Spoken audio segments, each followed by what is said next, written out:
Yeah.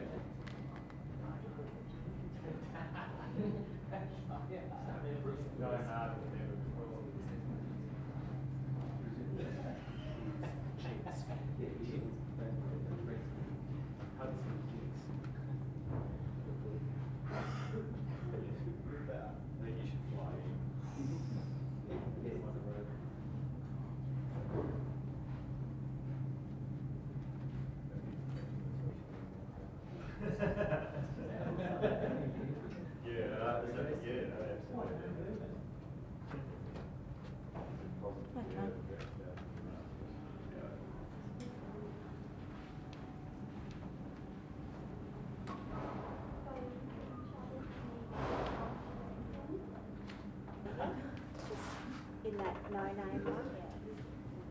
I know, Charlotte, finish off your outfit.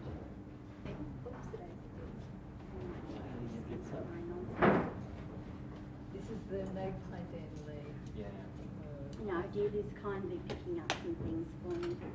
And as you then can see, I need help. Taking some things. They are pretty static, aren't they? They're good. Well, I've got to think because of work and Charlotte's got,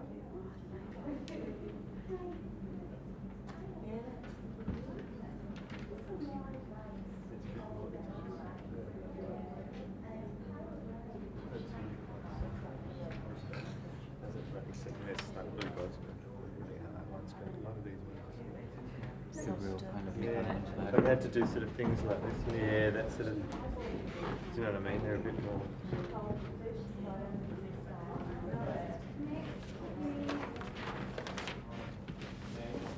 If anyone has a photo with the photos I gave them, can you bring them up to the counter? Did I leave my one up with you? I've probably got some. Don't worry because yours is pretty obscure. We don't have anything. If you've got anything. I've got a golden slave and a sign. We'll just use them. Who's next? I'll go. He can go up next. And a form. Just brush your lips with gold.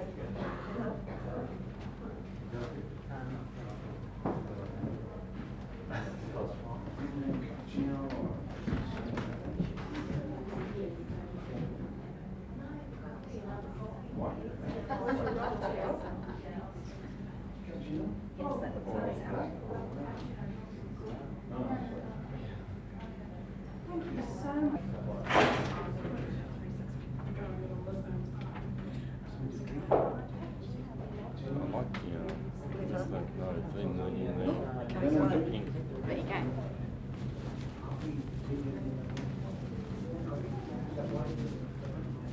That's meant to go that way, isn't it? Yeah. Could you do that the other way? Go the other way. Yeah, it's got more ruffle. There you go. Okay. Got it. From?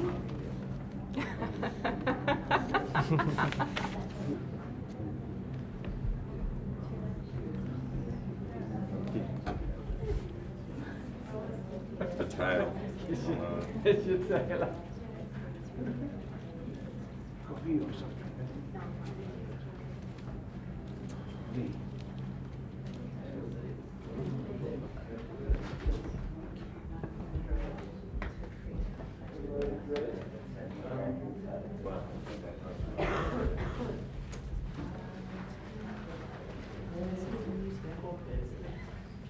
In the shop. What else have I got that's pretty? No, that's good. The crown Is that enough? Yeah, yeah. Just do some And more can you use one of those filter lenses for the wrinkles? Vaseline. Yeah, that's lots of it. I can be like the Santa's elf. Yeah, but just so pretty, and I'm not sure which end I'm going to put it in. Does that matter? No, I am this way.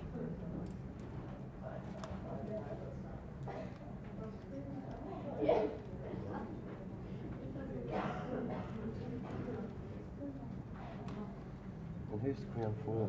This is for the blue god. Do you need me to hang on and hold something, Julie? Well, no, it's okay. You better shot move this side. No, I've seen that one. You've seen that show?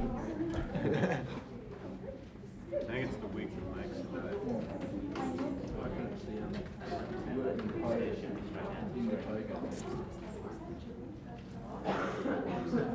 The Aussie version.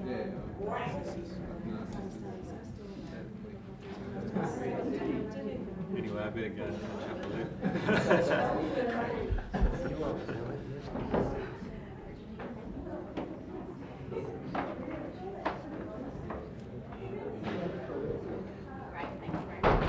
Yes, well, I don't recognise it. Monsieur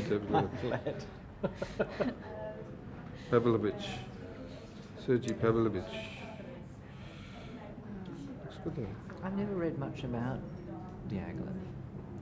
There's a very Must good have book been on quite a Don Beering.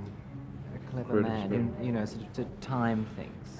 He managed to be such a schemer to time things, to get people in and out of He was Russia. actually part of a whole movement. There was he used to go to this group that was basically all about futurism in a way and about what was happening at the turn of the century in Russia. And he sort of, a lot of his ideas as quite a young man, like as an adolescent, were formed by that group. And then he sort of realised, in terms of musically, what he wanted to do, and therefore he went for people like Stravinsky. And the way he just approached it, I think, was very much informed out of that whole school of thought about Russia reinventing itself and then promoting itself. And he turned it into an art form. Yeah, no, absolutely. And he stormed it. He stormed it. But yeah, he obviously had a... Enough. You can have more than that. Have some of these big ones. I'll tell you what you can have. You know, on the dressing table up there, they're all tied on a string. You can have those. They're very big. They're hard to come by, but not for me. They're not, because we get them from England. Well, the ballet. So, you know, I have to get them. No, it's standing great. so- Just, I mean, yeah, just hang it up. That'll do. This is what I reckon you should do, Jim. Well, oh, that would be very nice, wouldn't it? so I It's can... called the nipple gems. Yeah, I can... See, mine aren't even on my nipples. But you can put them up.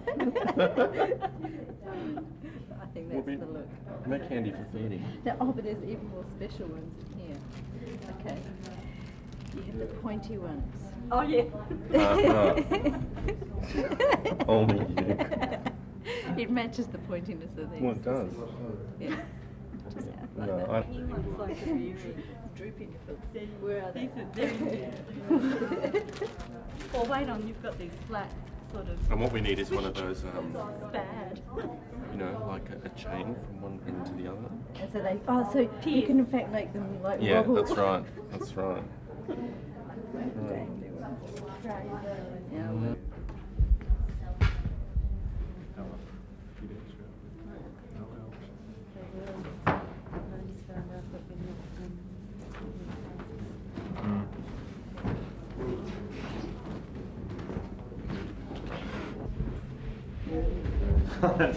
Just don't say anything.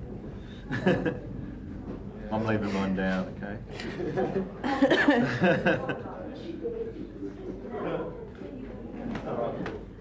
Not today.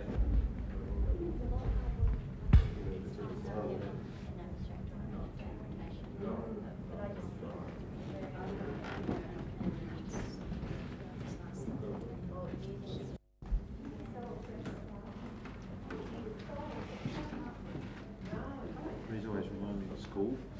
You had the cup.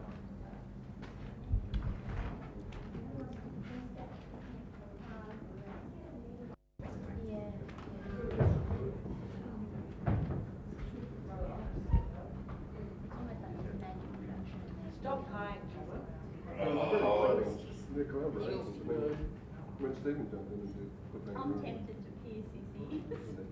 I keep looking at them. They really are.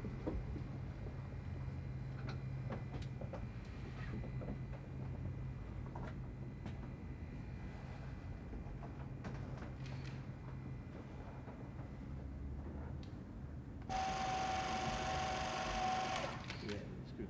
Now come forward a little. This way. A bit more. And I'll do it the other way. Yeah, we do one like that. And let that run into the black. Okay, we're just checking focus.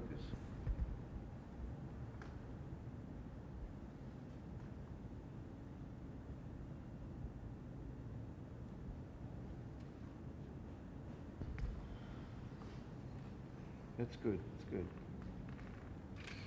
Okay, now go back. Judd, take a bit of light on the edge of that flat there. Of the lemon? Yes, you can do it anywhere because it doesn't matter, yeah. Actually here it's more interesting. Yeah, do it like that, sharp.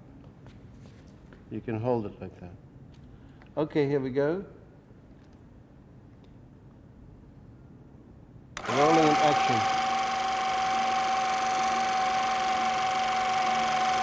And cut, fine.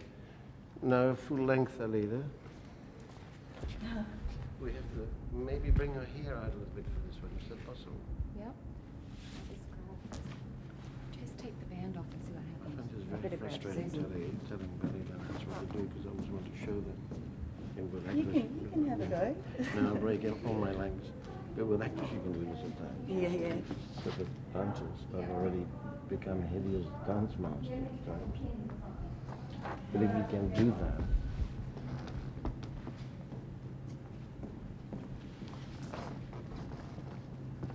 Alida's the expert. Yeah. She needs to actually step into it. I don't know how long he's going to need you to. Arabesque. Yeah, is so it? it's like a low, old-fashioned turned-in arabesque.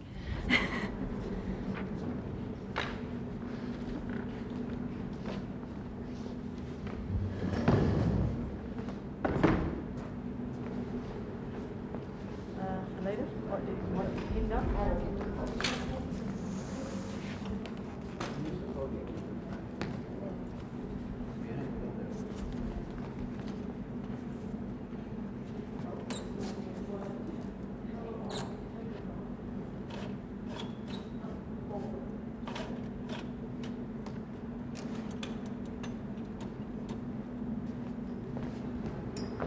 He's got me staring at you.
That's good.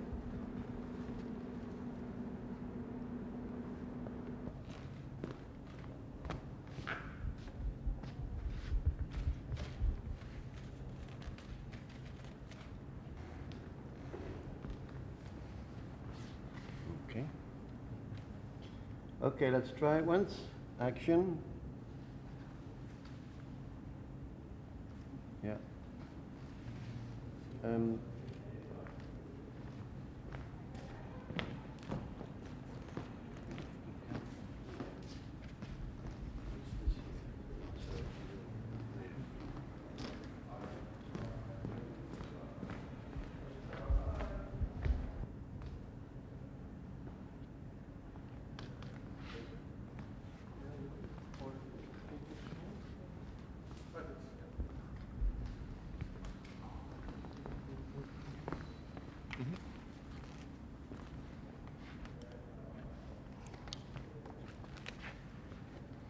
Right, stand by. Yeah.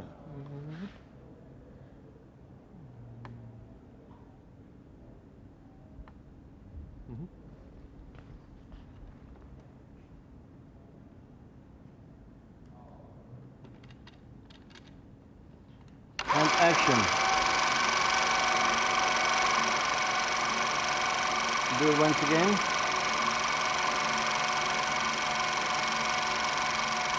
Very good. That's what we need. Next.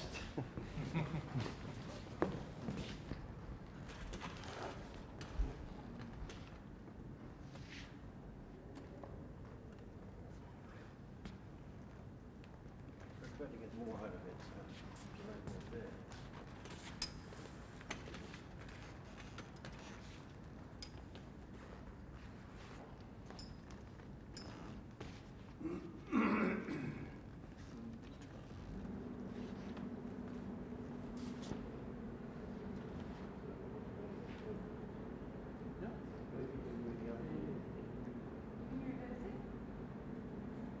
This way.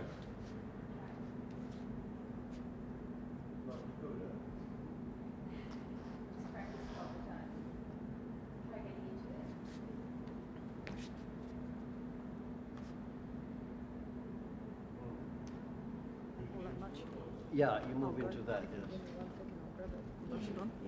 If there's time. Anita, do you have the video? Yes. On the right hand can go out a little.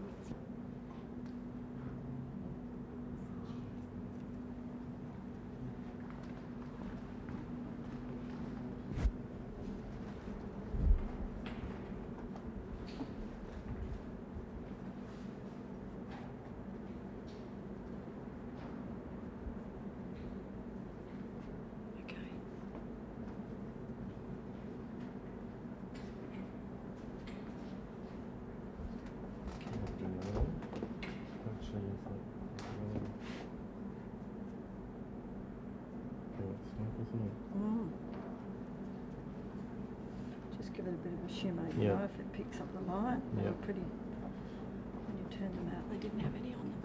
Okay, you can use that in front of your arms. Thank you.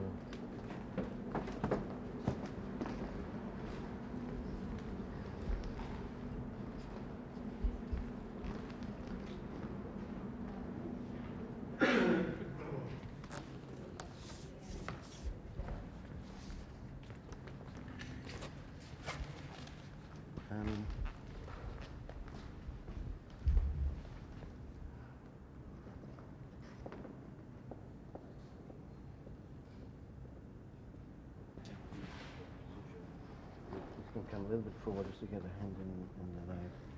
Yeah.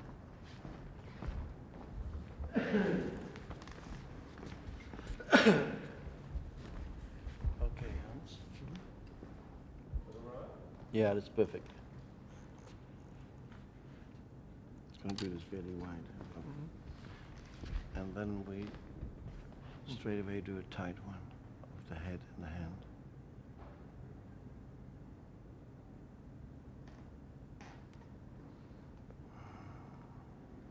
And action.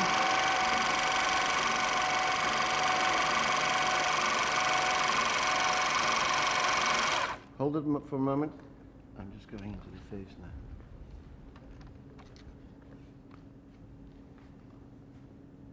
Okay, check focus.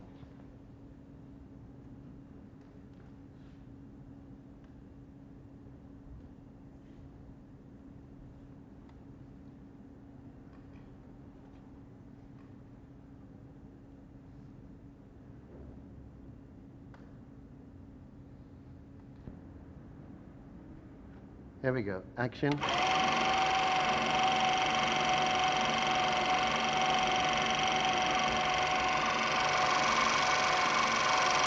Very good.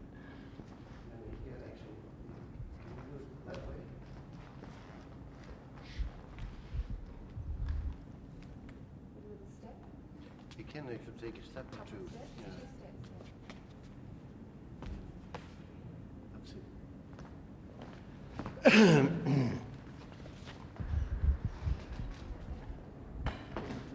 It's usually like this.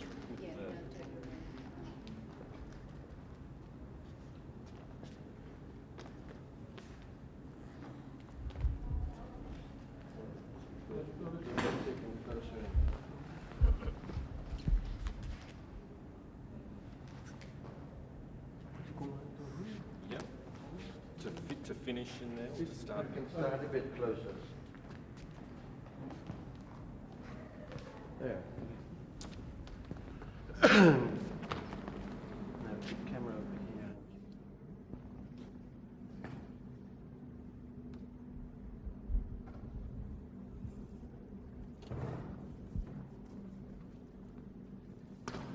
It's not balanced.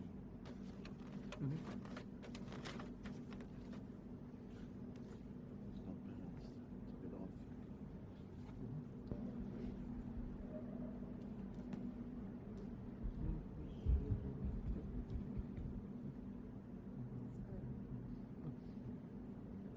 Focusing straight.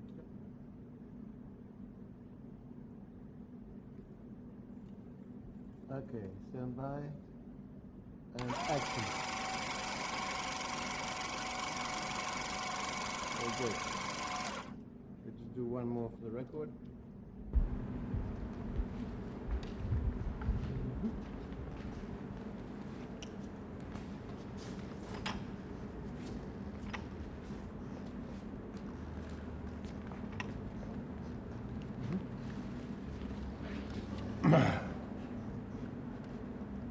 Okay, now, what are you doing? Some music on a CD, which isn't this music, which is a different version of it. Is this the version that they recorded? This, yes, this is the one that they've gone off. That's Rudolph doing his steps. You know what I mean? That's not folk in and let's look at this. Oh god. I think Will.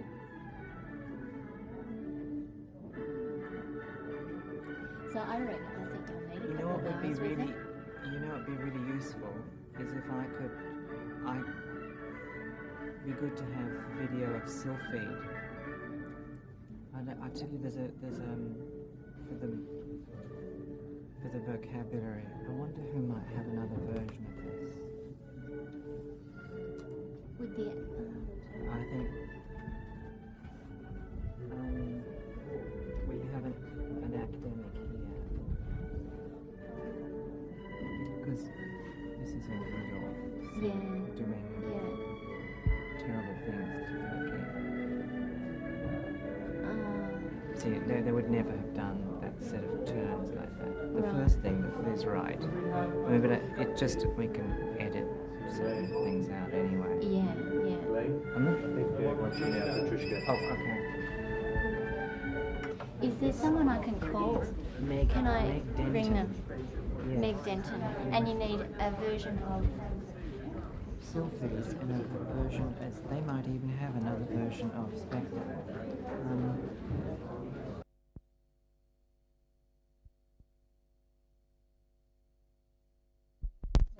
You've been Petrushka once before here. You're a veteran.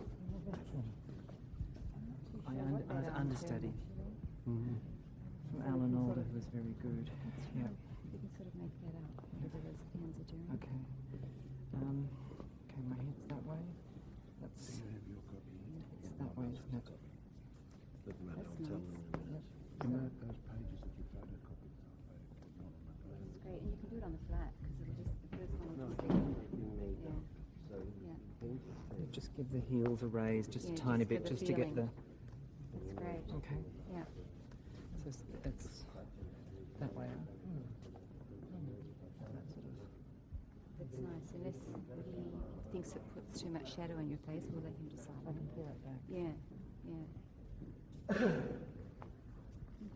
Yeah. Is the hand this way? You can't really even see the hand, actually. It feels like it's that way. Looks like they're, almost looks like they're, This one, both hands are there.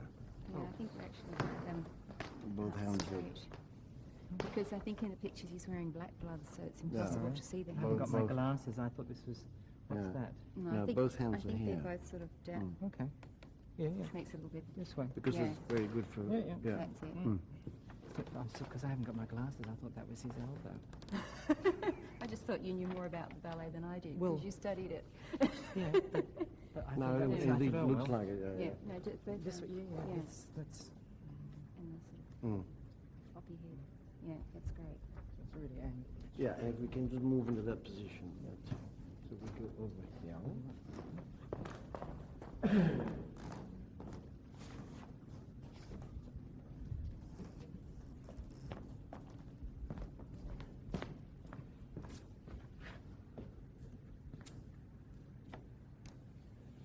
So you're going to do it this way, or can you do it the other way? Whichever way you like. The other way would be better.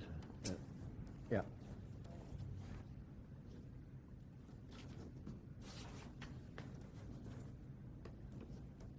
So this is where our B ends. Might be right there.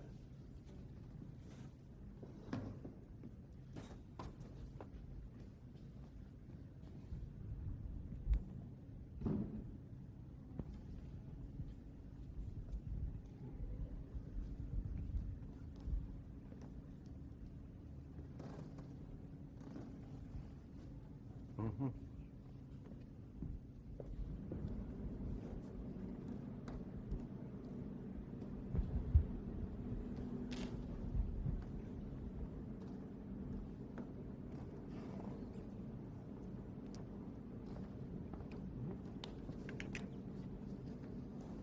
Okay, one test run. Here we go, and action.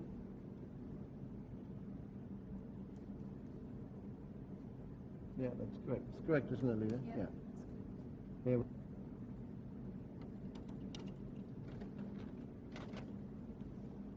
Rolling.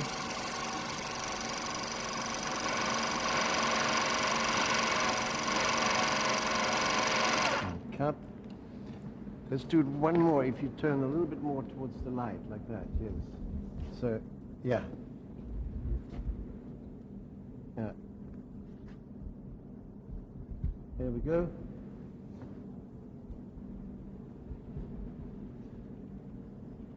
And action.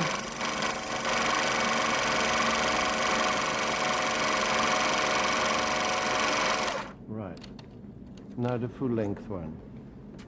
Starting with your name. My name is Dion Hasty. I'm 21 years of age. I've been working with Lee for about almost a year and a half now.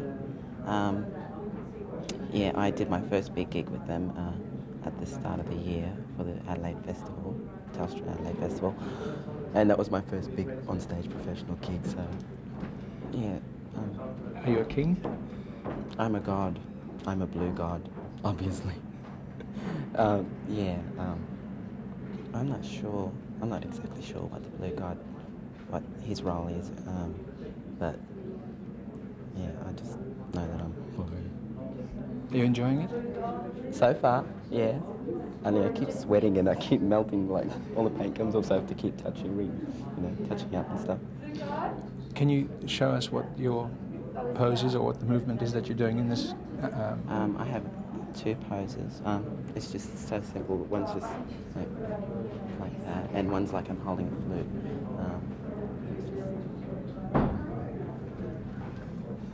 Thank you very much. That's perfect. Thank you. Okay, great.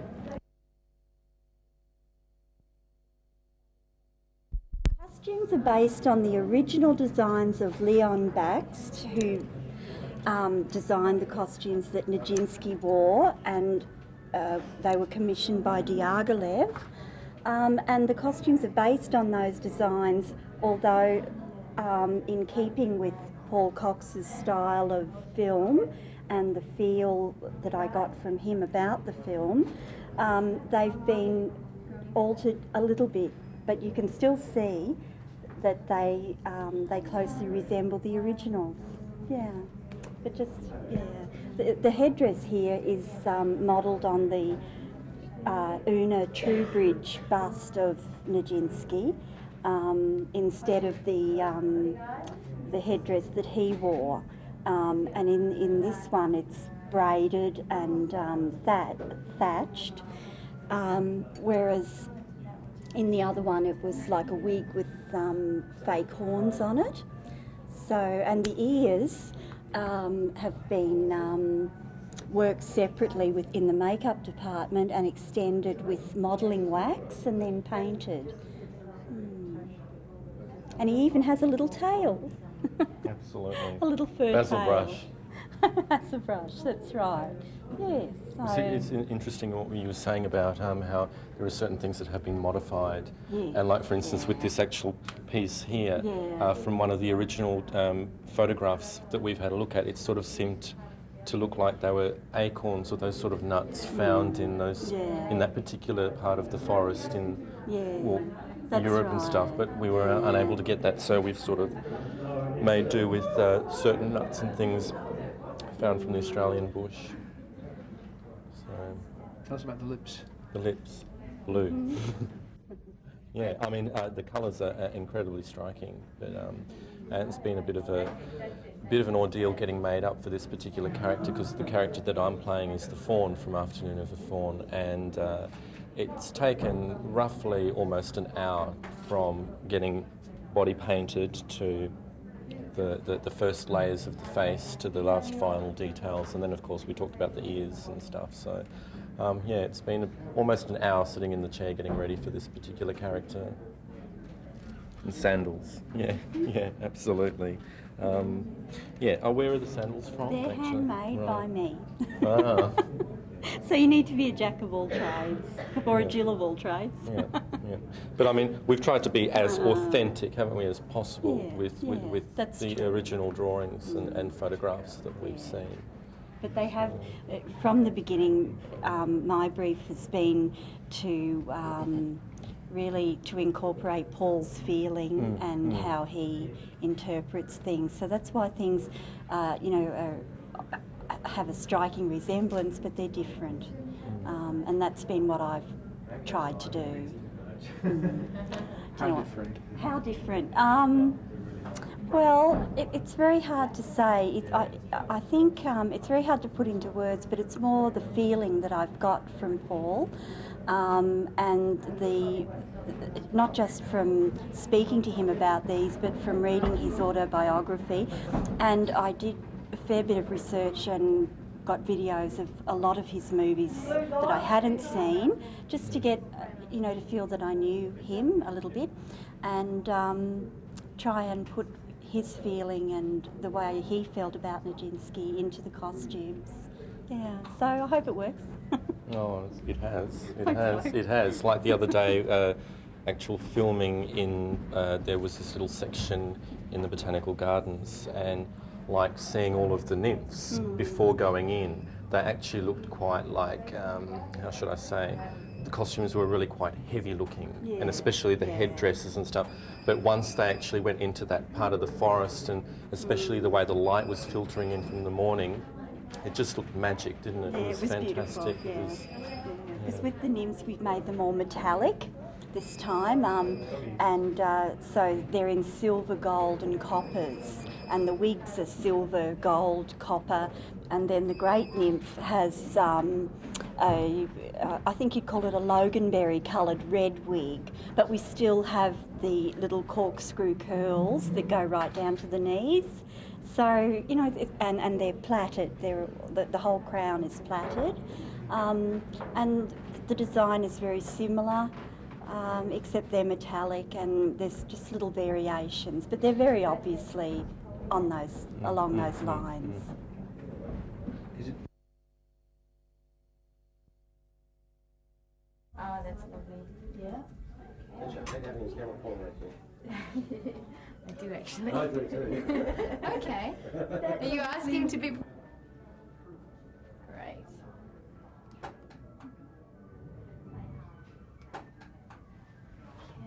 Just pull this back a touch. Do you have your eyes closed for this one? No, but it's just with the flash. Okay. I'm choosing to Okay. do that now. That's Yeah. good.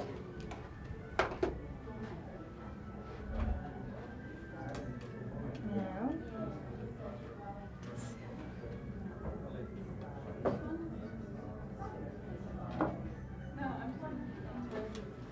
Okay, I'll count you into it. Yep. 1, 2, 3. Right, hold that if you can.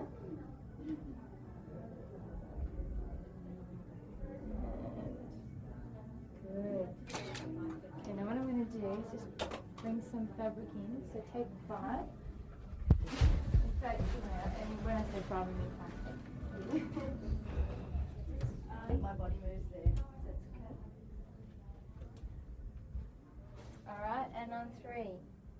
1, 2, and 3. Beautiful. Holding it. Okay, that's lovely. I just want a close up. So, and how do you want that in a pose as well, or just? I actually like what you're doing lower, but I wonder if we could achieve it higher. Yeah, it's easy. Ooh, turban slipping. Little tuft of hair showing. Okay, let's have a look.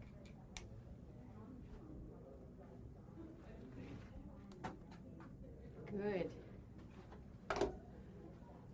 Okay, this is your close up. Okay. So on 3. And 1, 2, 3. Beautiful. And holding it. And 3. Great.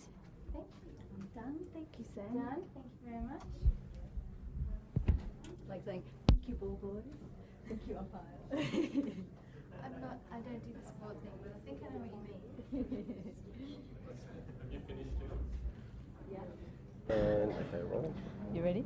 Looking at it. Yeah, looking. Okay. My name's Delia Sylvan. I'm dancing with Lee Warren and Dancers. And in this, my role as Nijinsky, this character, I'm playing Pavilion Darmadae, and that means that I'm a Persian love slave. Hence the turban. And yeah, I've just got some sort of very decorative poses that I've been doing, and these beautiful shoes with bows and little pearls in the middle. And I think that's, yeah. You enjoying it? I'm loving it. Yeah, it's interesting because I've done other, well, all of us have doubled up in different parts throughout the filming. So I've been Romola, Nijinsky's wife, and I've been a nymph, which was great. It was beautiful in the woodlands there doing that. So yeah, it's very exciting, and it's a wonderful chance to dress up and to assume, as I say, different personalities, different characters, because so often we don't get to do that in contemporary dance these days, and this is a wonderful, wonderful thing. Thank you very much. Beautiful. And looking at me, but I won't talk. Okay. Okay, hi, my name's Peter Sheedy. I'm a dancer. The particular part that I'm portraying at the moment is Narcissus, who is very much about his own beauty and his self-image. It's one of the characters that is portrayed by Nijinsky. Some of the other stuff I've done has been a lot more poetic. That was really... Yeah, okay. Sorry, thanks. My name is Peter Sheedy, and the part that I'm portraying at the moment is Narcissus. It's one of Nijinsky's characters. It's very much based on self-image and self-adoration, beauty in self. Some of the other stuff I have done in the film has been based around more poetic image, some sort of body shots silhouetted from behind, to do with the character of Nijinsky and his relationship to his wife Romola and a lady prostitute that he used to frequently go to. It's a very interesting process. The film is very beautiful in a way, very poetic. Brings out a lot of the pure nature in him, not the actual just pure aesthetic of him, but something that comes deep inside of Nijinsky, I think. Yeah. Tell a bit about Paul. I've only seen a few of Paul's films before. One that is very interesting is Vincent, which is fairly much close to what this film is based on, in the sense of the biographical nature of it. But its imagery and the way the text goes over the top is very much left up to your imagination to sort of place it all into some sort of context and to give it, yeah, a fuller thing rather than just a set image of there it is, take it for what it is. I think this is very much more artistic and very much more interpretive for the viewer to watch, to allow them into it, to give it their own storyline, if you will. Tell me a little bit about the process of the costume and the character. In other words, where dance and acting merge in this film for you. I guess it's, yeah, with the costuming itself, obviously, with the hair, with the the look of this, it's very much set in a particular period in time, and so I guess the portrayal of it is very much drawing on that particular era, trying to infuse a sort of personality into it in a way. The character is very much about himself, so I see the costume is very much indulgent in that kind of sense too, off the shoulder, that sort of look. So in a way, you just let the costume sit on you, and in fact, and then just absorb yourself into the part of yourself. Thank you very much. My name is Joe, and in this character... I'm playing Albrecht from the Ballet Giselle, and yeah, that's all for now. What can you say about the character? Well, I actually haven't studied the character, so I'm not sure. Let me just close that door. Okay. Is that the only character you play? No, I'm playing a ballerina as well, so, but yeah, not really sure. That was only from last night. I got a call to play that, so yeah. Tell us about your hair. My hair. Character? Yeah, that's in character, so yeah, it's, well, they've styled it so that it's in character because it's actually dreadlocks, as we can all see, so yeah. Yeah. And you're a dancer with Lee Warren Dancers? Yes, yeah, I've been there for 2 years, so. Is this your first film? No, I actually did a film a while ago, so an alternative sort of Spanish movie, yeah. Dancing? A while ago. No, it was actually acting, a little bit of acting, so yeah, it was fun. Do you think dancing is like acting? Has its similarities. I think you've always got to portray different energies and try and project emotion. So yeah, I guess, yep, it's pretty similar, yeah. Thank you very much. Is that it? Yeah, oh, that's good. All right. Now we can just watch you talk and walk. Oh yeah, do that for us. Just do that against the white wall here. What's that? You know that movement that you were doing? The pose? Just practice for us. Okay. Hello, May. Yeah, move back. Good. Excellent. Now I'm bringing, of course, after the playback. I think it's a little bit of an odd question, but Okay. Great. Great. No. You've got a little program going somewhere. Yeah, SBS. Don't you have also a website or something? Oh yeah. But I wasn't even going to know mention what a website. website. Oh, that's You front up do on that, SBS. don't Yeah, you? yeah. Yes, there are channels I watch, SBS and at times. Now, I'm doing this for SBS and this bit, and I won't be in it. So if I ask you a question, can you think again? I don't think anymore. Rolling? We're rolling. Okay, we're rolling with Paul Cox on the set of Nijinsky. What I'd like to ask you to do first is to talk about how long you've had the idea that you wanted to do this and why you wanted to do it, and what then made it possible. Well, the idea of Nijinsky basically started some 25 years ago when I heard Paul Schofield reading parts of his diary on radio, and I thought it was very close to, many of the sentiments were very close to Vincent van Gogh's letters to his brother. And I got a recording of that, and it always intrigued me because here was another person that managed to say what they felt and not what they thought, because all our thinking is so much conditioned by our upbringing and education. So the only thing we can actually, the way we express our emotions is by using the language of speech, which is a process of conditioning. And here are two people that are somehow managing on the edge of insanity, like we all are in a way, to manage to say what they feel. And that really intrigues me and it interests me. So that's why I made the first film on Vincent van Gogh. And Nijinsky goes even further into this edge of insanity where people are really so close to the truth of what we are and why we're here and all that. Why did you choose Derek Jacobi to voice Nijinsky's diary entries? Well, it's very hard to keep up the... we used Derek Jacobi because he has a voice that has many nuances, and you know, because the voice talks too much, like John heard in Vincent. If you bombard people for too long with a monotonous voice, it becomes a little bit much to take. Although this voice is much more spaced out, there's a lot of other action happening. And Derek has got a marvelous voice that has all the emotions right on the surface, you know. Can you just talk a little bit about how, because I assume it's because you worked with him in Hawaii on Father Damien that you thought of Derek. So can we just briefly tag that answer with that?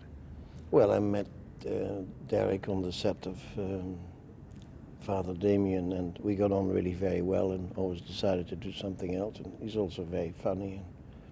So there was a very nice contact, and I admired him. I thought working with him was a great delight. A few days with him, and God, got Alzheimer's. What is the expatriate Australian, the old man of theatre and film, who lives in Bath, England? He just come back, and he's about 80 now. You must know him. Of course you know him, but I can't remember his name. I know half the cast on the shoot, but I can't think of who you mean. There was David Wenham, Peter O'Toole. He was born in Melbourne, and he lives in England. And he's had a big television program where he was some sort of... Leo McKern. Leo McKern, for heaven's sake. Why didn't you remember that? I've got Alzheimer's. Saw a program on Alzheimer's last night on SBS. You mustn't do that. Affect you straight away. Okay. No, Leo McKern and Derek Jacobi were absolutely fantastic together, and we spent 4 days doing all their scenes in the room, the bishop's room, the bishop's residence. And there were 4 of the most wonderful days of my filmmaking life, because both of them are such wonderful professionals, and it was like working with the most wonderful instruments, you know. Talk a little bit about how you're putting, you know, what you said before about it's not a documentary, but it's not a drama, and how you're putting the pictures together. Well, how this film has been put together is, and will be put together, is not like anything else. It's not a documentary, it's not a feature. It's a film. It's also probably too pretentious to say it has to be done from his point of view. Who knows what his point of view was? I'm only following the actual intensity and sentiment of his words. And when he says, my madness is my love for mankind, that is a big and all-embracing line. How do you illustrate that? But he talks about beauty is essential for every thinking, feeling, struggling individual. There must be beauty in somebody's life. And so the film searches for beauty, because that gives us peace, it gives us a sense of belonging. There's so much beauty we never see.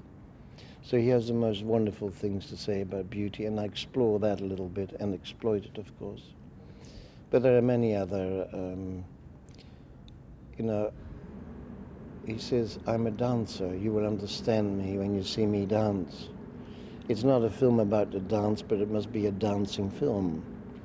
It's like, you know, if you're a writer and people say, who are you? You should be able to say, well, read what I write, because why should I, like everybody else, be capable of expressing who I am and telling you who I am through words? People are again conditioned to do that very well. The American public, they pick out somebody, any of these programs, and anybody anonymous comes onto a stage, or they put a spotlight on him, on her. They're wonderful. I was amazed how they managed without any nervousness, are totally capable of projecting the products they are, not the individuals they are. And I find that quite extraordinary. With Nijinsky, as you say, it's about a man, it's not about dance. But there is the way that you're filming it. I just want you to talk a little bit about the actual process, the filmmaking process, where you're doing so much of it yourself. It must be closest to you, that the film will end up the closest you can to a product that you want to make, if you understand what I'm getting at. Well, and because we don't have that much money, I do everything myself, and it's simple. I don't have to explain to anybody what I'm trying to do, but I can't even explain to myself what we're doing. The film we started it. It's, of course, difficult for people that help me because it takes its own course. I'm just an altar boy. I follow the priest. And I'm just try to be in line and in tune with what happens. And that might sound very abstract and unreal, but that's the way the film shapes itself. Talk a bit about the editing process on this, because that's going to be critical. I mean, I know you've already done some, so maybe you can talk about how you're shooting with something in mind and then editing and what happens there. Well, the editing is being done, again, in the old-fashioned way on a Steenbeck, and there is an awful lot of material from all over the world, so that's a big job. And again, I find it very hard to explain to anybody, so I do the editing myself at the moment. Maybe later on I'll call in somebody when it gets too much, but normally people would make a film like this on Lightworks, of course, because you could recall any shot that crosses your brain, but I still prefer the old mechanical process. And of course it is a very difficult and tedious job, the editing. I've already worked in it for 2 or 3 months. Talk a little bit about how you now, what is your relationship to Nijinsky compared to what it was when you first wanted to do it? In other words, how have you changed your take on him as a person over the years? Oh, not much has changed there, but he has really humbled me because I agree with basically the sentiment he expresses about living and about God and about love and all that and about aging and dying. I totally agree with all that because, again, the age of insanity gives us an insight in what we really are and where we're traveling to and why we're here. I think basically you're here to actually do whatever you can to make your fellow's life a little more acceptable, and it happens in our case through the arts. And that is a very strong message and sentiment that comes out of his life. And I find that very encouraging. I'm very thankful I can work on this, although this is a tough and tedious and very difficult job. Talk a little bit about the Lee Warren dancers and how you became, how you chose them and what was their response or Lee's response to the project. Well, the dancers, the Lee Warren dancers came in because partly we had already quite a few conversations with Graham Murphy about it. But we couldn't go to Sydney. We had to basically set the bulk of the film in Adelaide. And Lee is a very fine dancer himself and has this really incredible company of very young and very fine dancers. So we got together and they've been absolutely marvelous.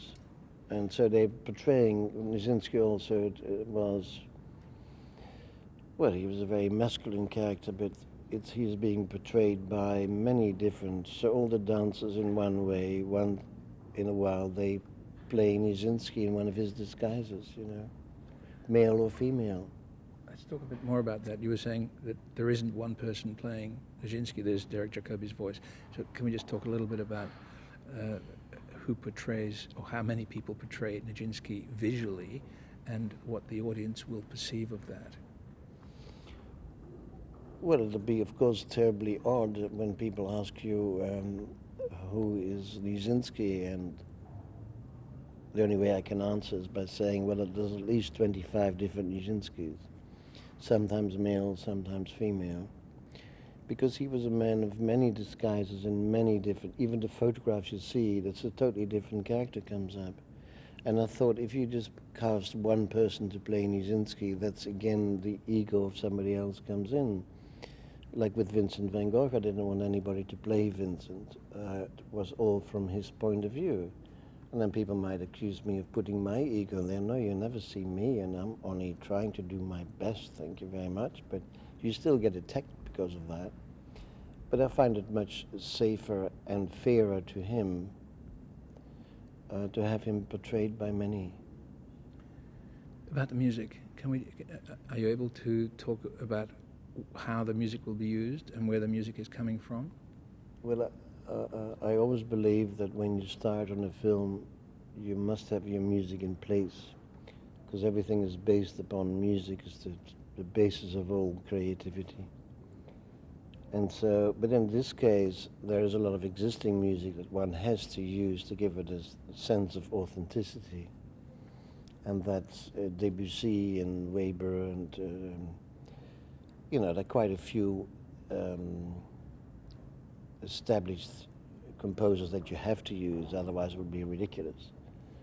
But then again, we try to have the Adelaide Symphony involved and recall it the way it was played in those days, so that it's not too smooth and quite rough in edges, There's L'Après-midi d'un Faune by Debussy that was at the time firstly the ballet is very odd, but the music also was quite new and not very melodious as the waltzes that were popular, so that really hit an audience really hard, and that was also played in a different way from what people do now. So we're trying, with the help of Paul Cox, to go back to the original sound of the original instruments, What is the sort of difference, do you think, that a larger budget would make? I mean, would you be happy to do this on a bigger budget, and what would you do differently? The larger budget usually produces more insanity than... Look at all most films you see. It's totally pathetic. I hardly go to the movies because I just can't take it. I'd much rather read a book or talk to the neighbors. Most films are totally pathetic.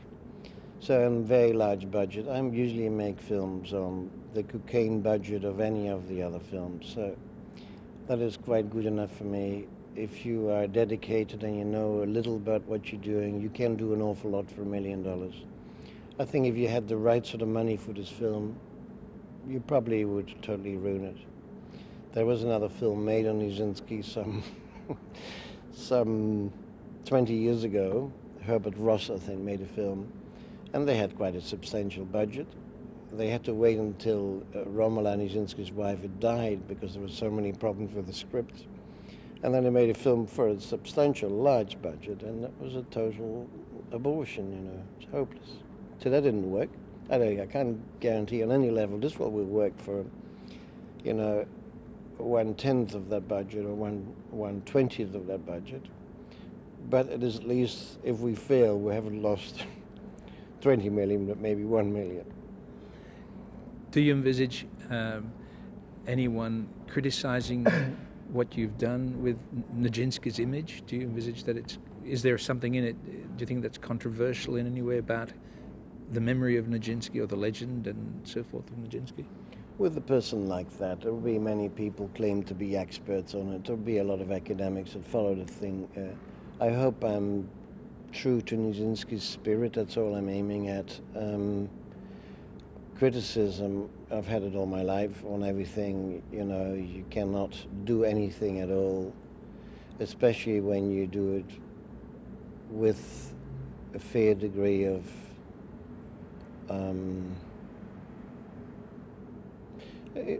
I use film as a means of self-expression, and I'm very sorry that I do that, and I should be apologizing to the average bulk of the filmmaking community because that's not done. Because of that, you're a potential enemy as such, because that is threatening the whole organization. Film has become more and more of a product. It's like a product you buy in a supermarket, like a bottle of shampoo. So I'm very sorry that I make films from my point of view, that I fight like a demon to get that money, to use it as a means of self-expression.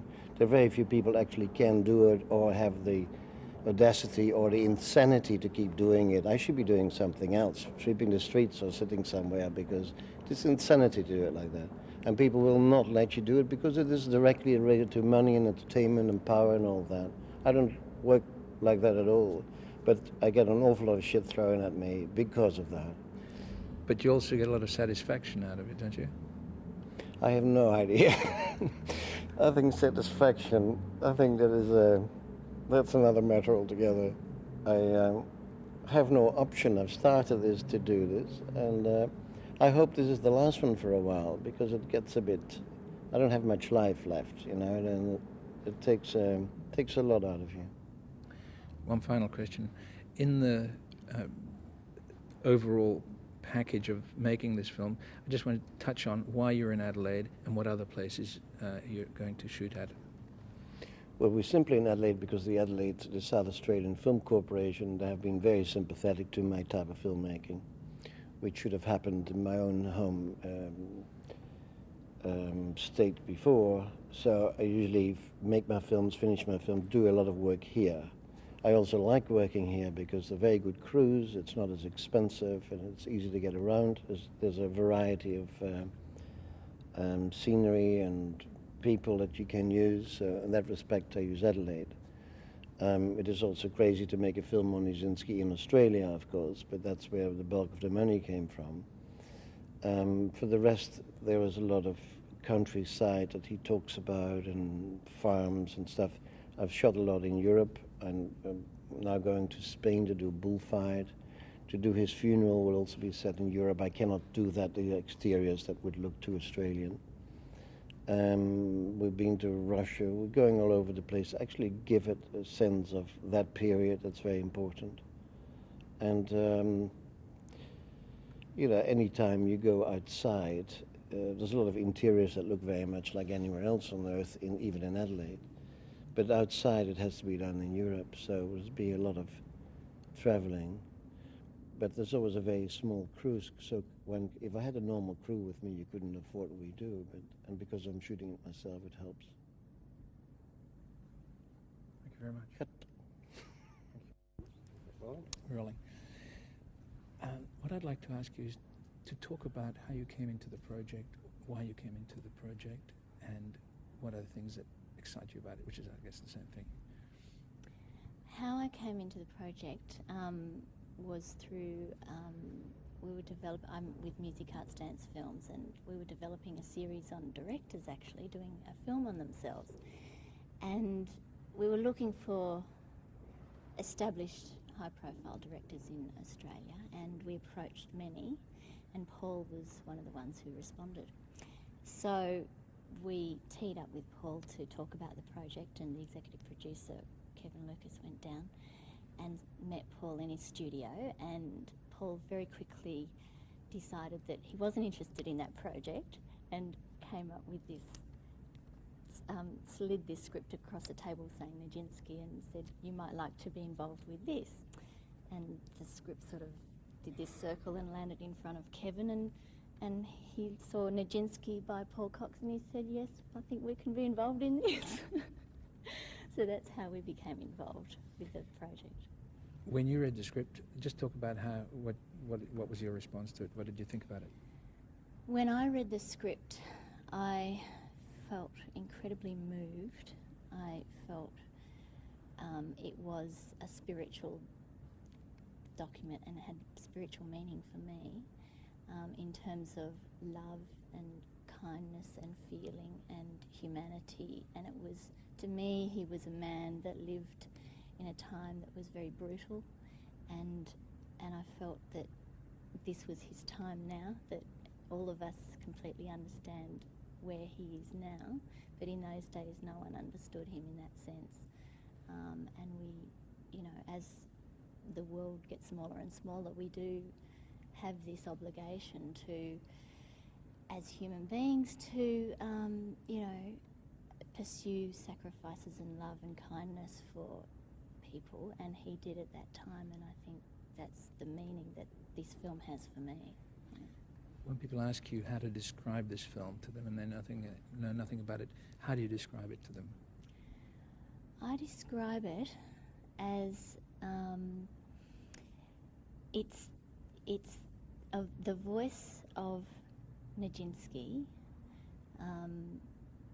being portrayed. Nijinsky is portrayed through himself, and he's giving a message that's not just a message of his time. He was crying out to me, and the film itself reflects the way that I interpret Paul wants to do it and is doing it. It is from not only the words of Nijinsky speaking through himself, but it's Paul interpreting that love and that passion that Nijinsky had. And Paul talks about it being, he was a man of feeling, and this film is a film of feeling. It really is. It will shock, and it will create passion in you. And you don't watch the film, even the first 2 reels that we've seen so far of the stuff that we've produced, what Paul's put together, it really is, you react to it totally through your heart and emotion, and there is not much in your head that's happening there. Yeah. What's the hardest part, or what are the challenges for a producer with Nijinsky? Well, the challenges, as a producer, working with Paul Cox, we are actually co-producing it.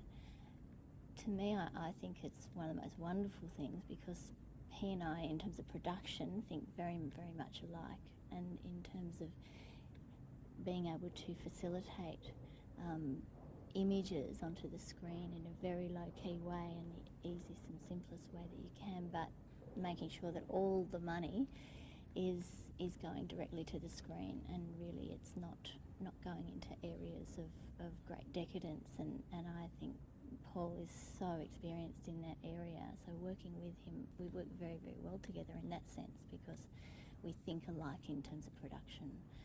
So, did you know anything about Nijinsky before? Well, I knew of him in a general sense.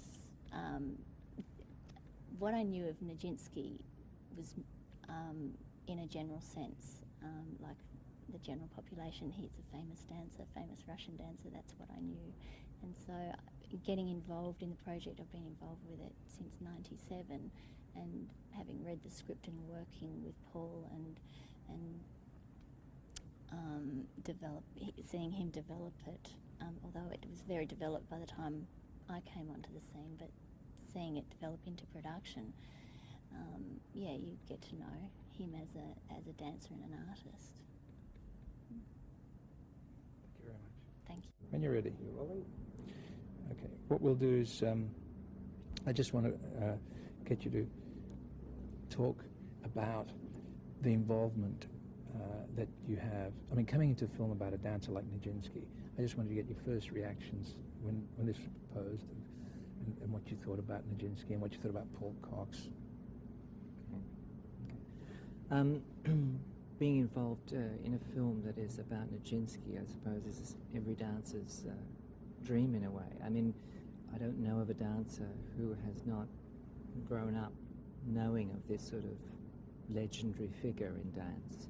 And being a contemporary focused person myself, he in a way was the father of contemporary dance. He kind of was the first person to break a lot of the rules and open up a new territory that has really become the domain of contemporary dance.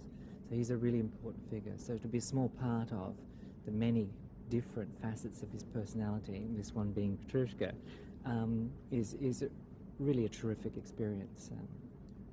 Tell us about Petrushka. Well, I mean, Petrushka is a very complex, tragic kind of character. It's one of those stories where everybody loves somebody else, so often in life as it is. And I do believe that Fokin, the choreographer, wove into there's a second strata to the obvious storyline, which was one of what was really going on, that Nijinsky was the puppet and that Diaghilev was the magician who pulled the strings and made him move when he had to move. And it was I think, one of the possibilities that Fokin had to warn Diaghilev of, be careful, don't push this person too far. I think that was a real plea from Fokin, but whether we actually ever know he got the message. But we know what the tragic results were. But Petrushka was of course, again, one of those moments where the West had its first glimpse of the riches of Russian culture. I think it was, it's the most exciting piece of mixed theatre, the spectacle of it, and there wasn't the traditional point work, and there was some point work with the ballerina, but it was more about the dancing and the colour. It was more total, I suppose. Yeah, and then Stravinsky's music, amazing composition, which we still treasure as one of the great pieces of music of our time. In the process of preparing for this and working on the film, are there things that you've discovered about Nijinsky that you didn't know? In the last couple of days, in working on this project, I've seen more photographs of Nijinsky than I've ever seen in the rest of my existence, in my 40-odd years and a bit. So I feel I've discovered a great deal more about how unique this person was, and the ability of transformation is absolutely fascinating. That from one minute he can be sort of lyrical and sort of graceful and in the air, and the next he can be kind of ugly and pathetic and tragic, and that has become more and more obvious, that somewhere he hid in all of these personalities too. It seemed to me that he's a very elusive person, and if anybody can give us a feeling for who Nijinsky really was, I think probably Paul Cox can do that. What is your expectation of reaction to the film? What do you think people will say about the film? I know it's a difficult question, but what I'm getting at is it's a difficult subject in the sense that it's not an everyday subject, but it's a well-known figure in art history. How do you think people will react? The way I can only imagine how people might respond to this film, in the same way that when I first saw Vincent, when I first saw Paul Cox's video, I had to rethink how to view and accept this information, because it was so radically different in the way it approached its subject. And I think it will be, I can't expect other than it will be exceptional and different. But I imagine it will be of immense insight, and it will illuminate something about the real Nijinsky, which I felt he managed to achieve so wonderfully in Vincent. Final question. What are the things that you brought to this? What are your inputs? I think, as a dancer, you build up an impression of what Nijinsky was like over your years as a dancer. So, yes, he's influenced you, whether you think it or not. I think he influences every dancer. And so you try to locate that in yourself and be directed by the director, and that's about it. Thank you very much. Beautiful. Pleasure. Thanks. Rolling. I'd just like to, this is a little chase, I'd just like to talk to you about working on a film about a dancer like Nijinsky, who's a legend. How do you work with that idea of a dancer? Working with the idea of a legend like Nijinsky is really a once-in-a-lifetime opportunity, and it's a great privilege, I think, for every dancer. We've all heard of Nijinsky, we all revere him as one of the greatest, and he's a legend. So it's a very, very special thing to be actually researching and finding out about him as a person as well as a dancer. Talk about that a bit, about what are the things that you found that you find interesting about him as a person? Well, the more I read, the more I felt that he was a great genius, greater than I had realised, in the dance and also as a thinker, as a beautiful spirit. Technically, I was amazed when I read the descriptions of what he could do. I think you tend to think that technique has improved over the years, but when you read what he could do with the ballet steps, he was a phenomena. And so that gives you an enormous respect for the past, for the whole era, for the Ballet Russe, and for him as a great artist. What about working with Paul Cox? Talking about working with him and what is wanted of you, wants from you, what Paul wants from you? Working with Paul Cox has been a very interesting experience.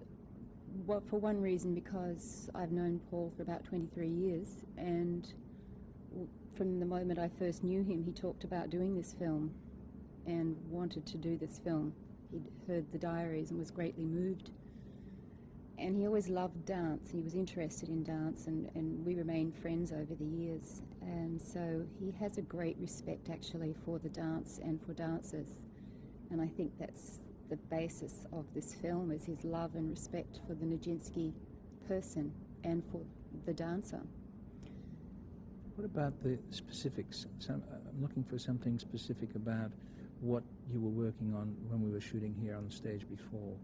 What were some of the things that you were recreating there? What we've been trying to recreate, I think what Paul came to through the process of how to portray Nijinsky was to try and portray him through the characters that he played. And we've got about 10 characters, famous characters, roles that he danced and also that he created. And so there was a process of choice, of choosing certain ones, and ones that had a wide range from the Siamoise to the classical Albrecht. So what we've done is just gather together photographs. That's all that exists of Nijinsky. And we've cast, or Paul cast the dancers according to their looks and their type. Each one is a different character, and I was in charge of finding a movement that was suitable for what he wanted to film, and just helping them to create that movement. Beautiful, thank you very much. Excellent. Okay. Up here, are we? Okay. We're on with Chris Hayward, are we rolling? So what I'd like to start off with is to talk about what is your role in this film, or what are all your roles in this film, in fact. Right. Oh, well, my roles in this film, I play a small performance, a walk-on part as Oscar, who appears only for one day. Who's he? He's the husband of, the second husband of Nijinsky's wife, I think it is. But it's nothing of any consequence. My principal purpose in being here is to work on the crew. Very much like we did in the early days on Paul Cox films, and it's a very collaborative, job-swapping situation. And to date, I've been the sort of unit manager, come first assistant, come gaffer, come grip, come whatever needs to be done. Why do you do it? Oh, filmmaking. It's making a film. It's very much you're very much part of the process of making a film when you work in this fashion, and I enjoy that. Keeps you in touch with the way the thing works. Just reflect a bit about working with Paul, because you do this primarily with Paul, I think. I know not exclusively, but you do this primarily with Paul. Just reflect a bit about this particular film, because it does represent something special to Paul, having had for so long wanting to do it. Yeah. Well, this is a style of filmmaking that I think Paul excels in, where it tends to be a sort of subjective form of filmmaking, where our script is in fact the Diaries of Nijinsky, and what you hear is Nijinsky talking his way through his life and through his philosophies, and Paul visualizes that. It's very much a style of filmmaking that relates strongly to painting. There's a great use of natural light rather than electric light. Of course, obviously, while we're in here in this theatre, we are forced to use artificial lighting. But it really is, you really get a much stronger feeling of painting images onto the screen than you do with a sort of formalized dialogue script with characters playing opposite each other and all of the structure that goes with that. Talk a bit about the process that what I suppose what Paul was saying was that this is about feelings. I just want you to reflect a little bit about, is Paul painting feelings? Is he throwing images of feelings on the screen? You could say that what he's doing is actually throwing paintings of images on the screen, paintings of feelings on the screen. The images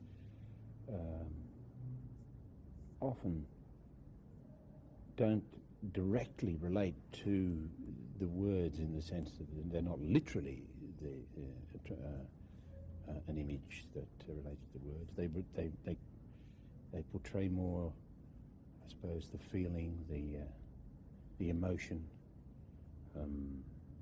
It's much not literal in its images. Yeah.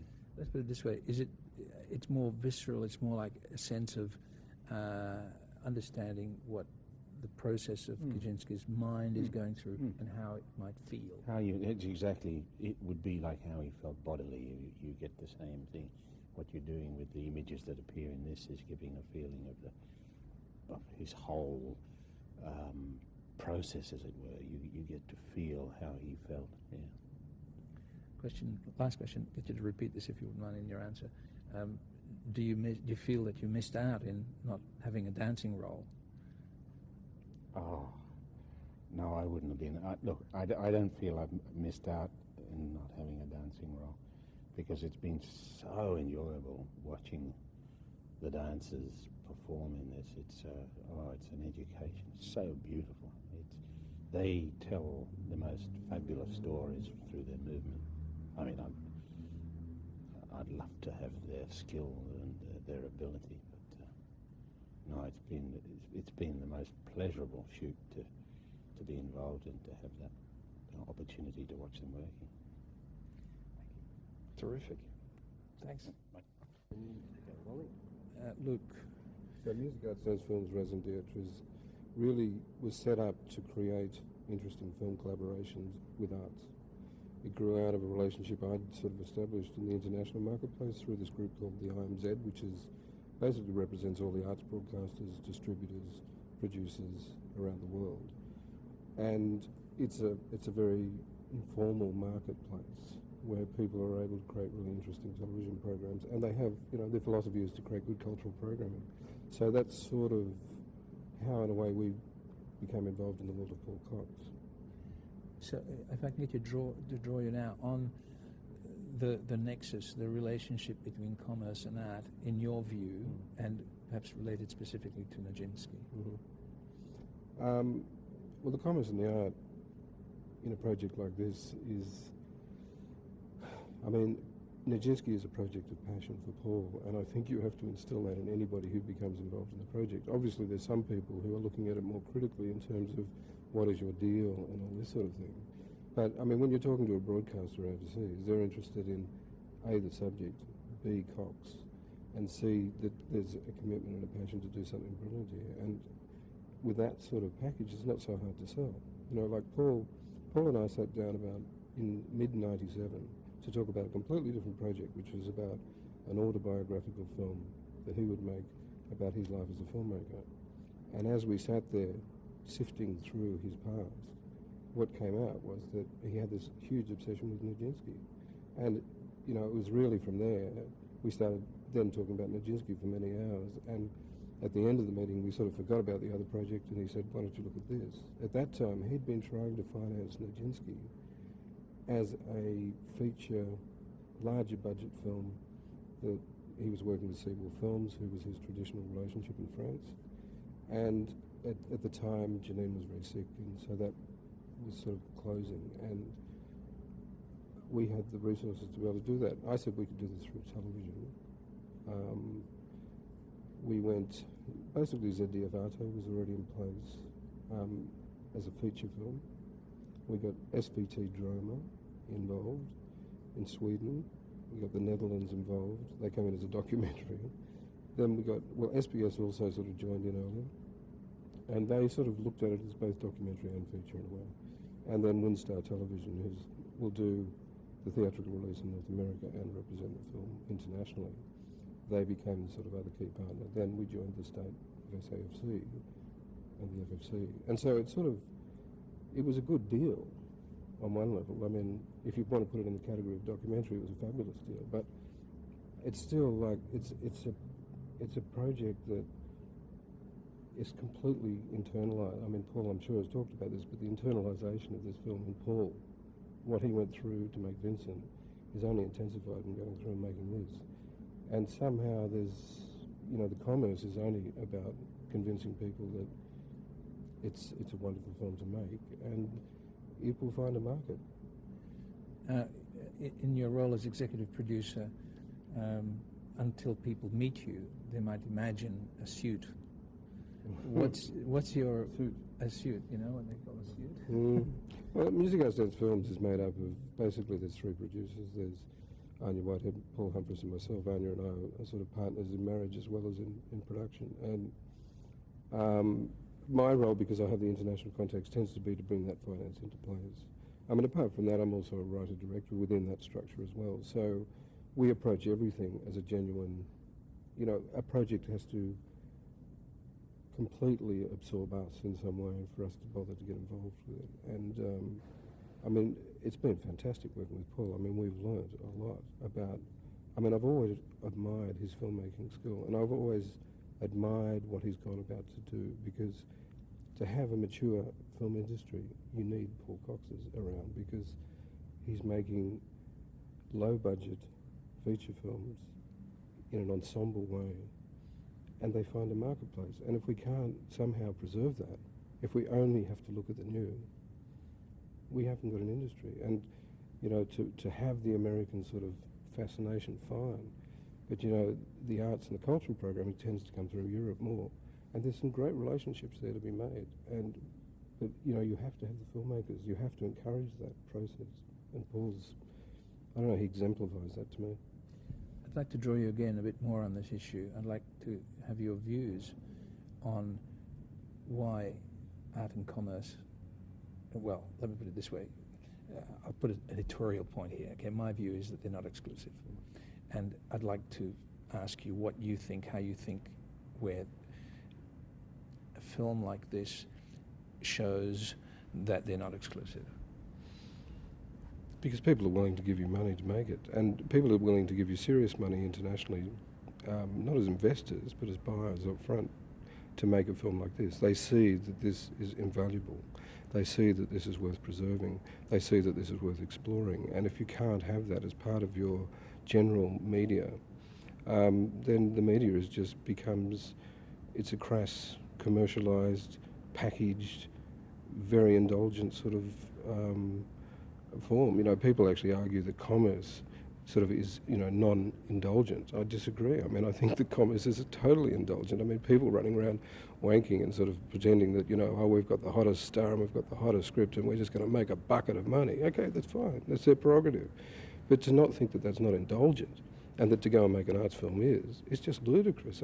If you can make a film for the right sort of budget, why not? Why not allow that? To me, as I said before, it's about the maturity of an industry. You can't just be obsessed by the dollar. The government gives a lot of money in this country to culture, not to commerce, in filmmaking. It's all rationalised through camera because of cultural money. Of course the FFC looks at a deal, but ultimately it's cultural money, and we all know that. SBS has a wonderful charge. They're wonderful partners. And I have to say that had it not been for the invention of SBSI, this type of filmmaking would be very, very difficult to make in this country. Final question. Your own personal knowledge of, or appreciation of, or awareness of Nijinsky, where was it before and where is it now? Here I am sitting in my wannabe Diaghilev look, trying to answer a question on what does Nijinsky represent at the beginning of the 21st century, not the beginning of the 20th century. I think it represents sort of what Diaghilev was trying to make the Ballet Russe at the time. Nijinsky as a man is a very complex person. The areas he went into in his career are very dense. Of course, he was walking around the edge of reason when he was writing it, but at the same time he's sort of lucidly describing some great insight, I think, about the notion of feeling versus intellect and how that can balance in life. And that's why I think Paul is such a natural person to make this film. But at the beginning of the 21st century, where does Nijinsky stand? I mean, he stands as a great artist. He stands as the father of modern dance, there's no doubt about that. But he also stands as an artist who is totally, passionately searching for truth through his work. And it screwed him up, totally. And I think in some way he was, you know, what happened to him and how that, you know, I mean, madness these days is looked at in a very different light. You know, I saw a wonderful film recently when I was at the granddaughter's place, at Kinga. It was made of her sister, Kira, and it was made in the 70s, I think. And it was a very interesting film that basically was using her as both an actor and as a subject for a documentary, and they had a make-believe director in there. And she had a condition very similar to Vaslav Nijinsky, but it was treated very simply with some drugs. And the thing is that his condition probably could have been treated very easily with drugs, but I don't think that diminishes what he was writing about, because I think that what he's writing about goes beyond any analysis of some people might call it schizophrenia. What I was asking, okay. Just quickly about you. Did you know about Nijinsky before, and how do you think of him now? I didn't know as much as I do now.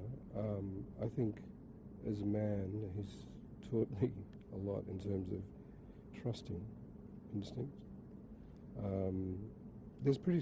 To work with Paul Cox is there's a certain spiritual aspect to it. Paul is very spiritual in the way he approaches his work. When I was in St. Petersburg for the filming, I went to a church just up the road, St. Nicholas's Church, and I lit a candle. I'm not a Catholic, but I went there and I lit a candle and I put it up there in front of St. Nicholas with a thought, may the spirit of Vaslav live with Paul Cox during the time of making this film. And the most extraordinary thing happened. There was a candle burning like this, and my candle was up here, and then it just bent over like this. And the two flames started dancing together and growing, and then they separated and it grew away. And I mean, if that doesn't affect you, I don't know what it does, but I've been affected by this. It's beautiful. Fabulous. Thank you very much. Yeah. So you go that way, because this way you get the white flesh of the face. Do that once again, Chris. Yes, walk into this. No, you don't walk in a different position. Hang on, do it again. Yeah?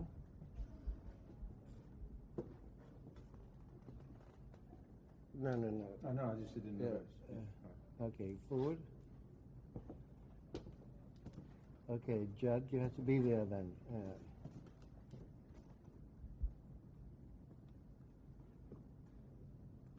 Would work all right. No. No, we're just otherwise we get all.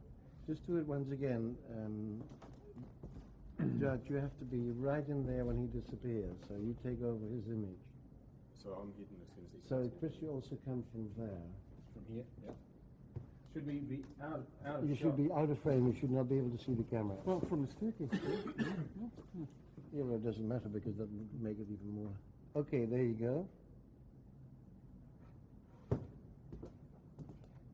Yeah, and then there, that's correct. But now do it in slow motion and just a little bit quicker. And action. Hold it for a moment. No. Hold it for a moment. Yeah, a little moment. Yeah, and then, okay, and then as he's moving, yes. Well, if we can relate this properly to everybody. Just make a suggestion. Yeah.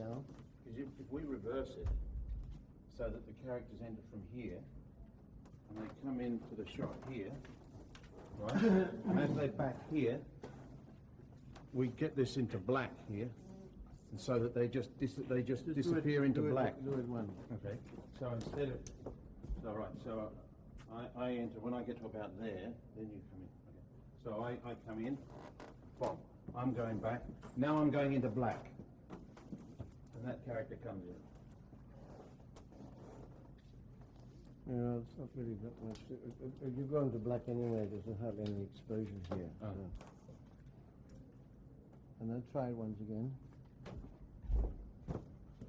Yeah. There. Okay. All right. Action. Now you go too far. Stand right against the mirror. There. There? There, yes. Okay, action.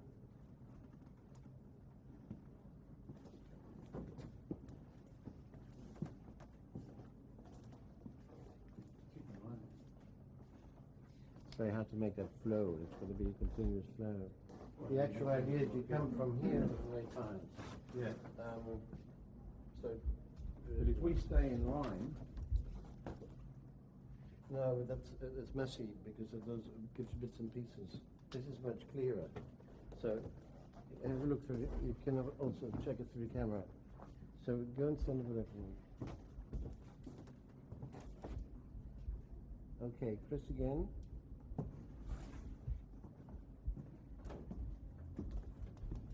Now then you have to go on an angle like that. Or right here. But then you have to go down because you get the white flesh on the face here. We did this before. No, it's not white, it's just a white. Before that. Yeah, try it once again. No, it's a white all right, but it catches too much light. Action.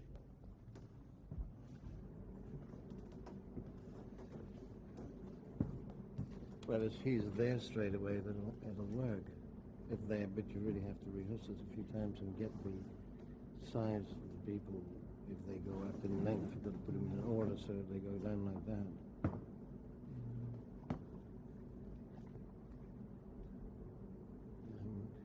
Remember when we were in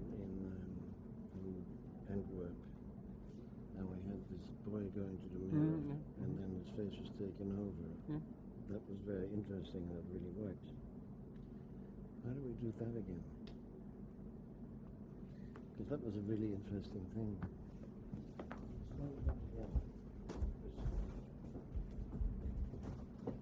Actually, if you look at the camera.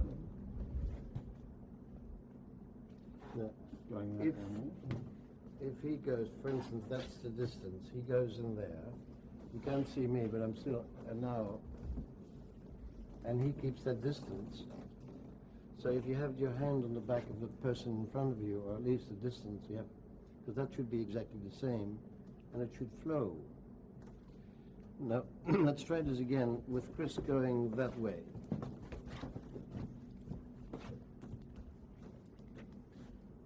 Here we go. Now you go backwards.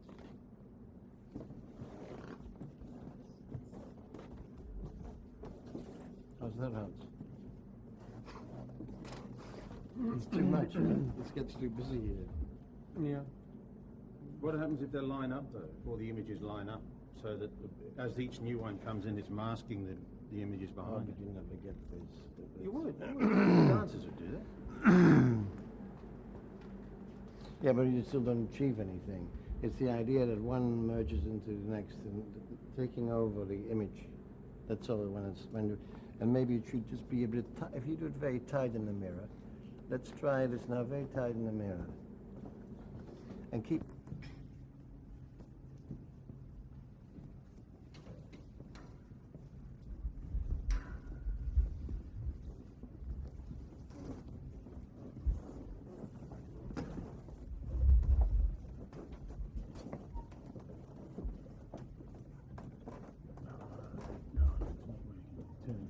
Turning too early. You have to... Here we go, action.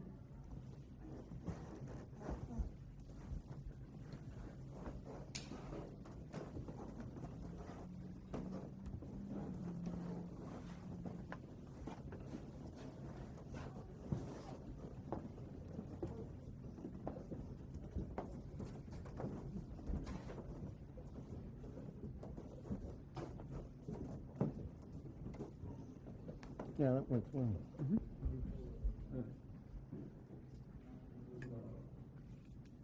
It's okay? Plus more of the thing, yeah. You want more? Yeah.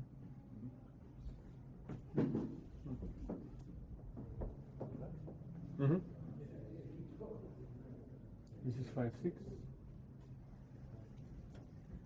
5/6, and this is on.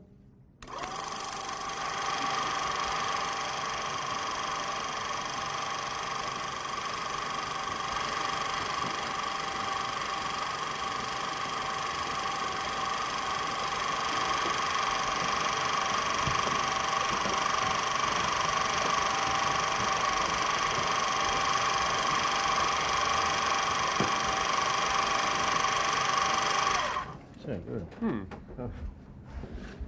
And action.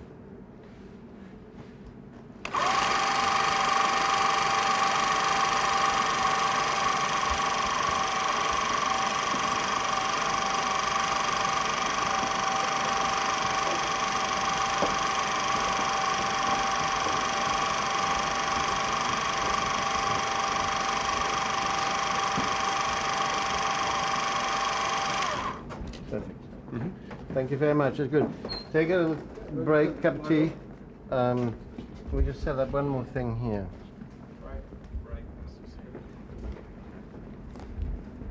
Well, we don't know what we're doing. Showing.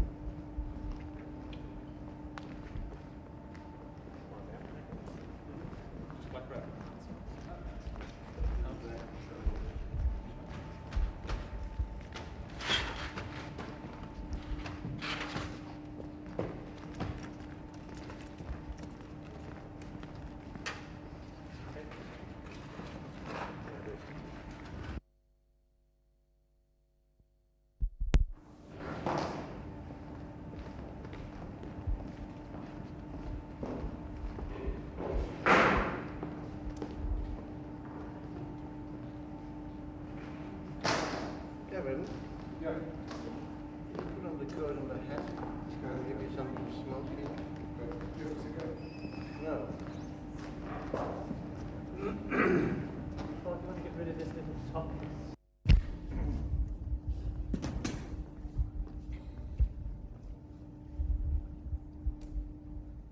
So now look at your shadow. Come even a bit close as possible to the door. Turn around this way. So turn more this way. And now come forward. Yeah. Now turn in profile again.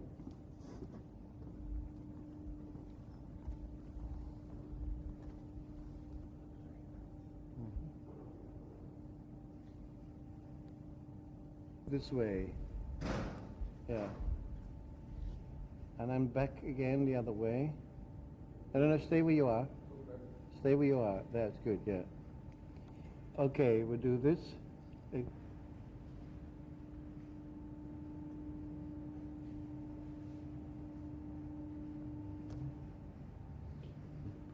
the inky out.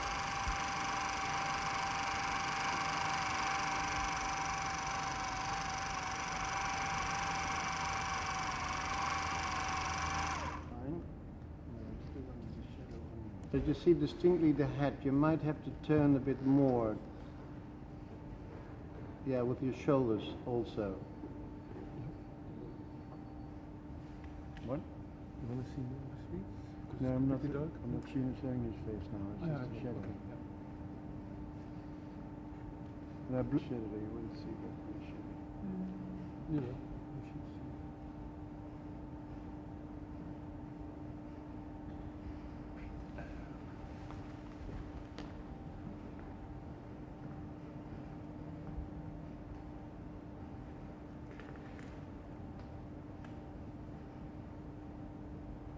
He just wanted to suck your cigar.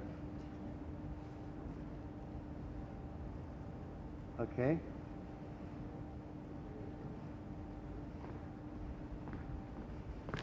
Just check the focus. Yep.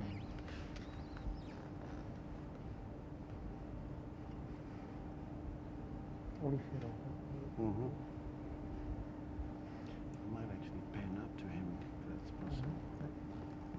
From that position, you turn in the old position. Smoke here or smoke there? Other way.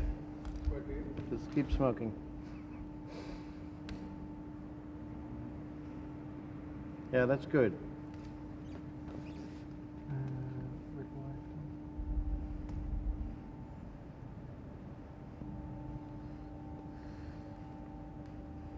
Rolling.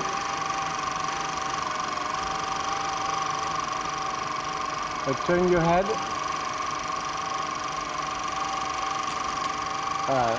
Film finish, wait.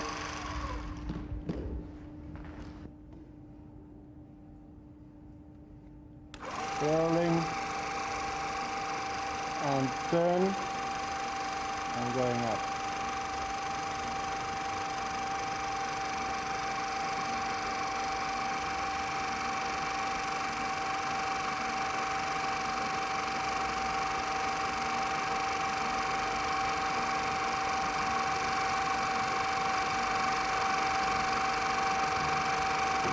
Down.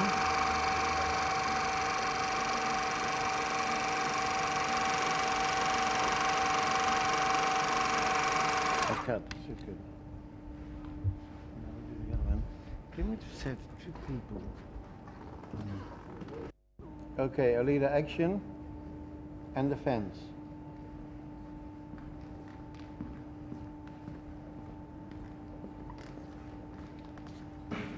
Yeah, that's very good. If you can do that slowly. It might be good if we get two people doing this. No, you should be carried by two people. It's good. The blue shirts. Brown coat. And in this area you do something that's related to your character. So a leader will tell you what to do. And then out that way. Okay. Well, just try this. Why don't you demonstrate? Check it out.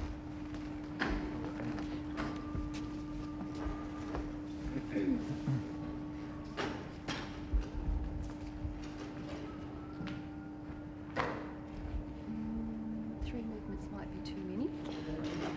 Let's say not more than 2. Try and figure out what you want. 6.5? No, not really. I mean, let's see. Okay, let's try it once.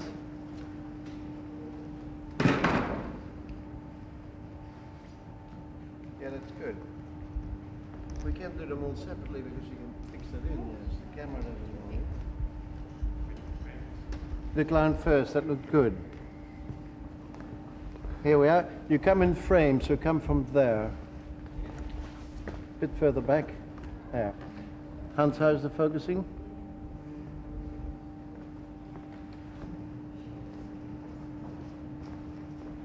Yeah, that's fine. Yeah.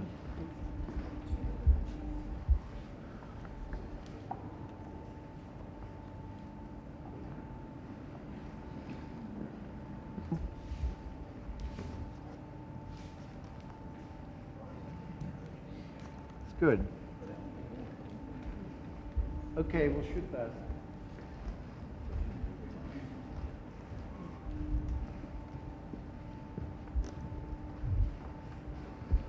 And action.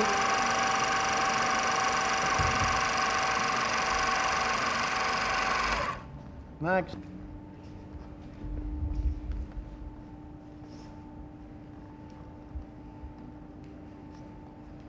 Yeah, it's good. When you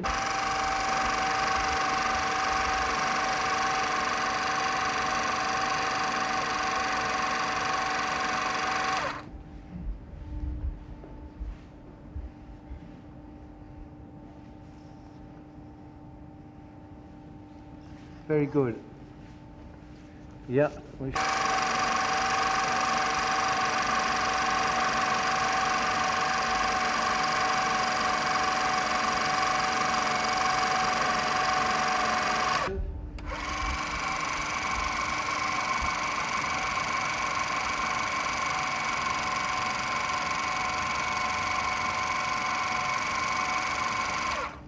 Yep.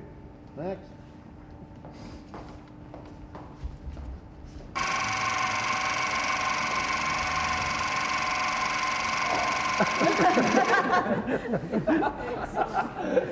It's on camera. Too dramatic.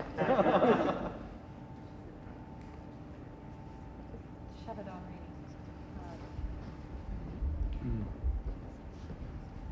really. Okay, here we go. And action.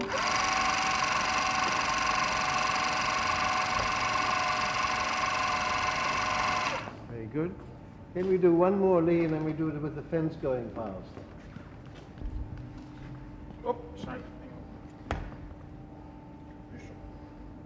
I don't think you'll see that. It's for the character. I know, I'm I know, sorry. I know. Just can't walk along there. Okay, I'll tell you when to go. Okay, Lee. Thanks, people.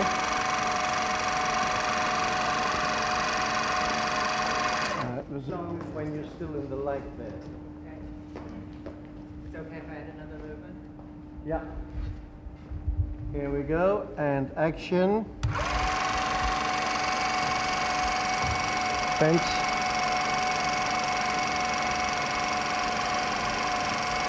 Very good.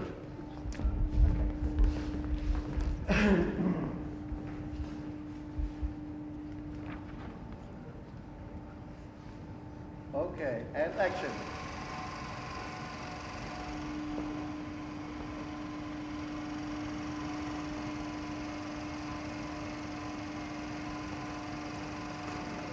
Thank you. Next.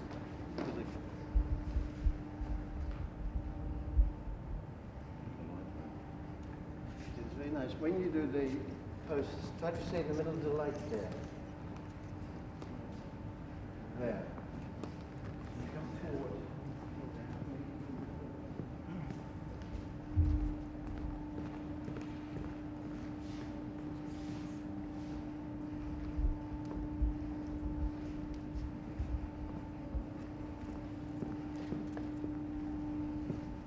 Action.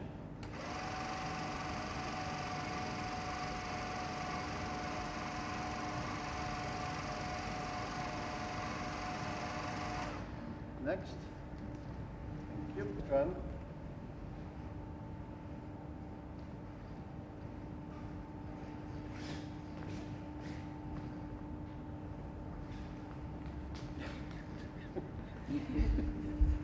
That's brilliant. Yes, you should have.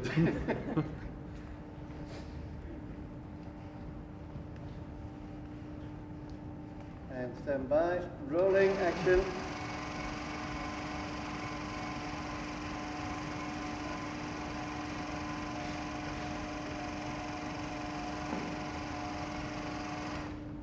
Next.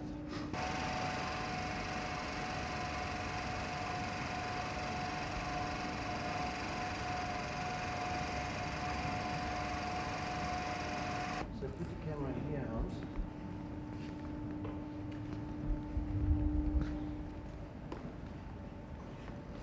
So we have them all going in a line through the door. Right?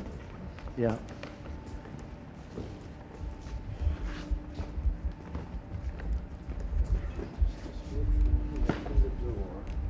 Or come from behind the door forward. Let's see what happens.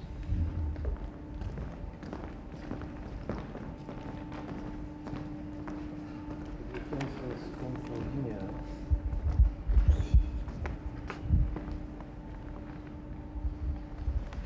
Try that once, walking in a circle like that.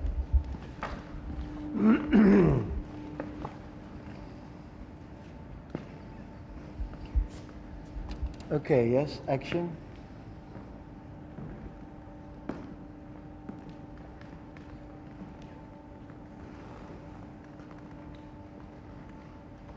Yes, good. Now both walk straight behind the door in one line. Yeah, that's better. Okay. Now, I'm framing the doorway.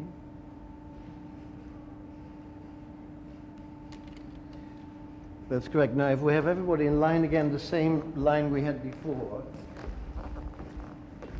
just very slowly walking behind the doorway.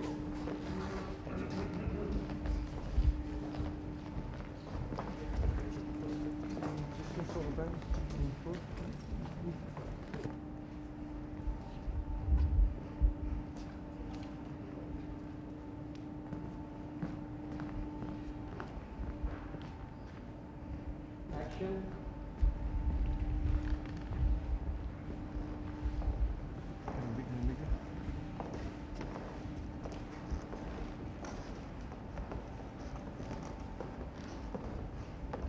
Yeah, no, that's very good. Now, the fence people, when they go, slowly go with the fence from the very background. They go that way, you go that way. You can do it very slowly. And wait until the first characters go into the door, you know, so not immediately. Okay, and action. Fence.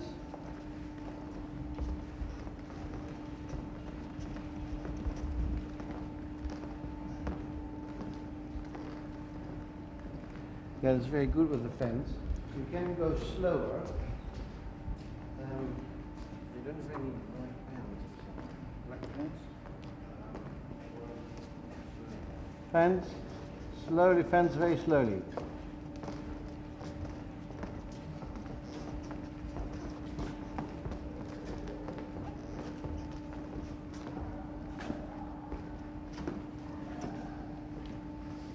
Yeah. Okay, we'll shoot this now.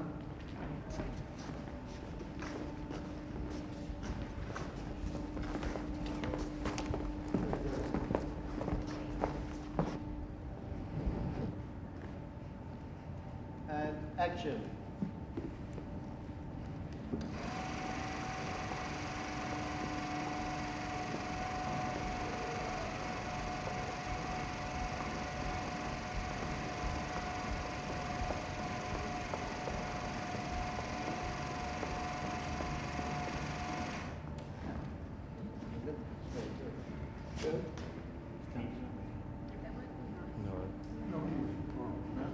Can we do one more without the fence? Sorry, then we'll print.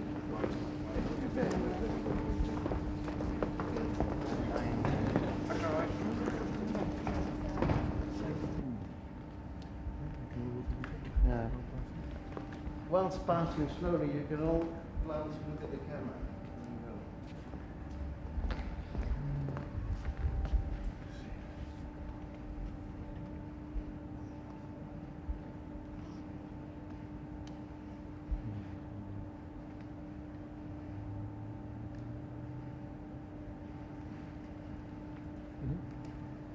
Right, here we go. Pre-frame for the hand, for the first? Or? Can the first character just come in frame so we'll see where the framing is?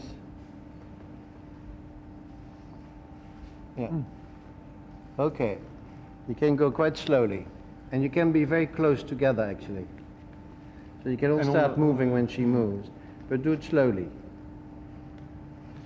And here we go, stand by, and action.